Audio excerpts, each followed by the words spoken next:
Hi, I'm Kim, and you're watching Kim Wilson TV. My channel is dedicated to helping victims of narcissistic abuse get free and stay free. Before we get started with today's video, I just want to take a moment to thank Michelle very much for your donation to the channel. Michelle, if you get a chance to email me at kimwilsontv@gmail.com, please do. I've got lots of questions about your quarter section. Really exciting project you've got there. It's really hard to understand narcissism and narcissistic abuse, and I think one of the biggest reasons for that is all the conflicting information, and I want to talk about that today. It's a couple really glaring ones. For example, the mask, and I do believe the mask is real. I do believe when they initially target someone, they are just sucking as much information out of you as possible so they can mirror back what your idea of a twin flame or a soulmate might be. So, if the mask is so important to them, if keeping up this facade is so important to them, why are they constantly letting it slip? You'd think that once they got the mask in position, once they had you completely hooked, completely fooled, that they'd just leave it at that. But no, they never do. Mask is constantly slipping, and you'd think really after the huge effort of getting the mask on, man, we got a lot of orbs today, that they would just leave it. But no, it's constantly in motion, constantly slipping, where you're getting these glimpses behind the mask. Never enough of a view behind the mask to really know what's going on there, just hints. I don't think Trevor wanted to get caught lying and cheating, but I certainly think that Trevor would let the mask slip a bit to create that suspicion in me. Now, once you suspect your partner's lying and cheating, I mean, holy tidal wave of really bad, horrible, negative, low vibration feelings, and really feeling bad about yourself and the relationship, questioning everything. Never enough information to completely confirm, but certainly the mask is slipping, creating an opportunity for suspicion.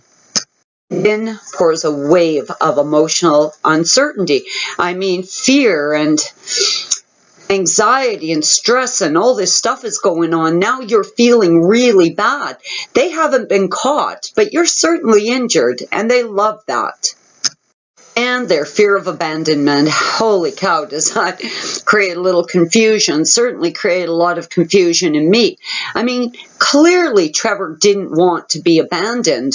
So why was he pushing so hard? I mean, pushing till there was no other option. Set the trap, you fell into it, their mask is in position. You've got no intention of abandoning them. For God's sakes, you think you've just met your twin flame. I mean, you're crazy in love with them. You're buying all their bullshit. Why wouldn't they just leave it at that if abandonment was their greatest fear? Push and push and push until abandonment is the only option. And you're not leaving, you're fleeing, literally fleeing.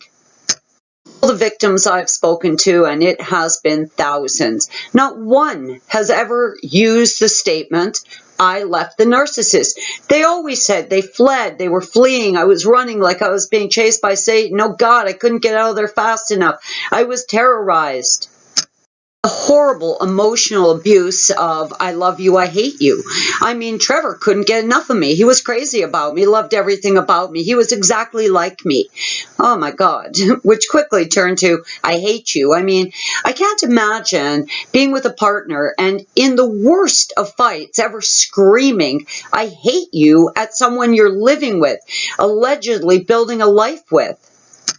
You could call it a sweet, mean cycle, hot, cold, but when someone one moment loves you, adores you, can't get enough of you, to the next they hate your guts and can't stand the sight of you, this is a little bigger than sweet, mean. Now a complete nightmare, an Orwellian roller coaster ride of emotional highs and lows, and oh my God, the heartbreak, absolute heartbreak. Sometimes I'd say to Trevor, you hate me?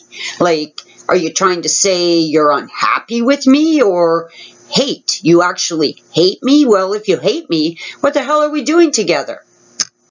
Not only do I not want to be in an allegedly loving relationship with someone screaming, "I hate you," I don't want to be within 1,000 miles of that. I love you, I hate you, I love you, I hate you. Like that in itself is not evidence. You're in the wrong relationship. Trevor would go from claiming I was the source of all the problems in the relationship to him admitting that he was sorry, or he was going to try to change, or he had changed. Oh my God. So who was the problem, buddy? Was it me or was it you? Because that was some pretty confusing information. 1 minute it's you, next minute it's me, then it's me again, then me again, then me again. And once they see you pulling away, once they see you waking up, then they'll slide in with a little Hoover.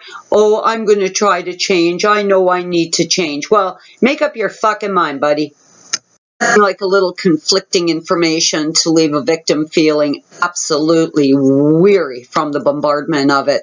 I do believe that the combination of all these contradictions combined with the gaslighting, I mean, I would see Trevor hand in the cookie jar, looking right at me, denying it, absolutely denying what I had seen. Now, I will say towards the end of the relationship, when he was absolutely busted cheating on me, he never once apologized for cheating. He really didn't explain it in any other way except to say he was trying to give me syphilis, and then went into a narrative of there was no problem in the relationship. It was me. It was my inability to believe him. Over and over again, he would say, "You need to believe me. You need to believe me. There is no problem. The problem is you can't believe me."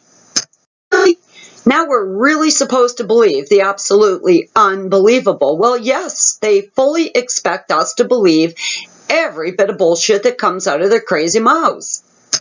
Trevor used to always tell me I'd be nothing without him, that there would be no happiness for me beyond this relationship I was in with him, which was nothing but misery. You know, it was kind of hearing that over and over again that really started to get me questioning things. Questions like, how the hell could it possibly be worse alone than with him?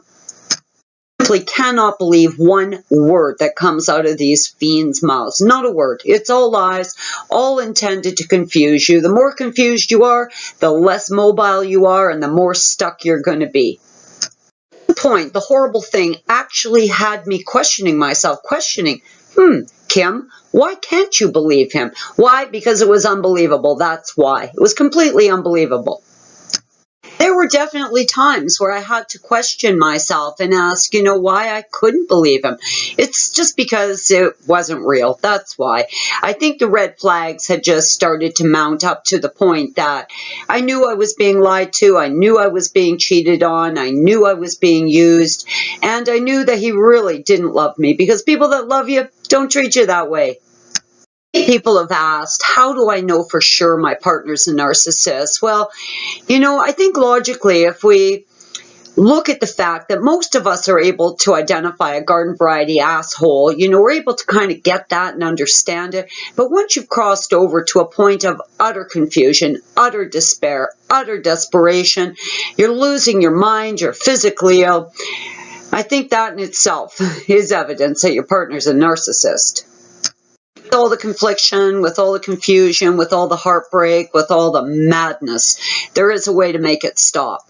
Leaving and going no contact is your best bet. It's going to be the only option, really, for most of us.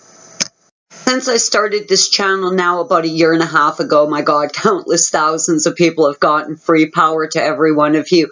And for those of you still actively working on your exit strategy, we're rooting for you.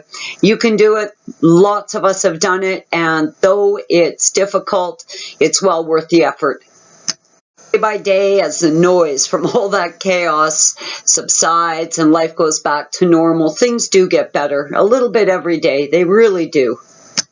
Every one of us who have felt like we were absolutely losing our minds, stark raving mad, gone nuts. It's not us. Truly, it's not us. It's them. You're not playing a role in this. You're being attacked. Guys, I'm Kim. You're watching Kim Wilson TV. I hope you guys are having a great narc-free day.